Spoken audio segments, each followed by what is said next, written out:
শেখ হাসিনা ক্ষমতাচ্যুত হওয়ার পর পরিবর্তন করা হয়েছে শেখ পরিবারের সদস্যদের নামে গড়ে তোলা বিশ্ববিদ্যালয় সহ দেশের অর্ধশতাধিক স্থাপনার নাম।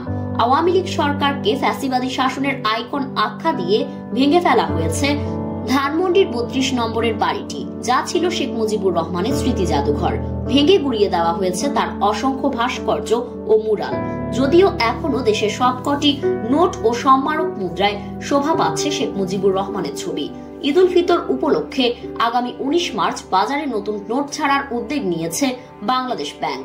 ৫ টাকা, ২০ টাকা এবং ৫০ টাকার এসব নতুন নোটেও থাকছে শেখ মুজিবুর রহমানের ছবি। ছোট সব নোটের পাশাপাশি বাজারে ছাড়া ১০০, ২০০, ৫০০ ও ১০০০ টাকার নতুন নোটেও বিদ্যমান ডিজাইনের বলে সংশ্লিষ্টরা নিশ্চিত করেছেন। পুরনো ডিজাইনের নতুন নোট বাজারে ছাড়া নিয়ে খোদ কেন্দ্রীয় ব্যাংক কর্মকর্তাদের মধ্যেও ক্ষোভের সৃষ্টি হয়েছে।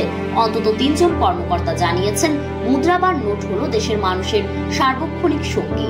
প্রতি মুহূর্তে বাজারে কোটি কোটি টাকার নোট হাত বদল হচ্ছে।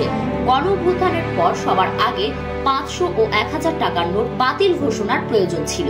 এর মাধ্যমে আওয়ামী লীগ নেতা সহ সরকারের দুর্নীতিবাজ কর্মকর্তাদের কাছে থাকা হাজার হাজার কোটি টাকার নোট কাগজে রূপান্তর হতো। তখন নতুন ডিজাইনের নোট বাজারে ছাড়া যেত। এর মাধ্যমে নোট থেকে শেখ মুজিবুর রহমানের ছবিও বাদ পড়ত। কিন্তু বাংলাদেশ ব্যাংক সেটি না করে গণ অভ্যুত্থানের ৭ মাস পর বাজারে শেখ মুজিবুর রহমানের ছবি সম্বলিত নতুন নোট ছাড়তে যাচ্ছে।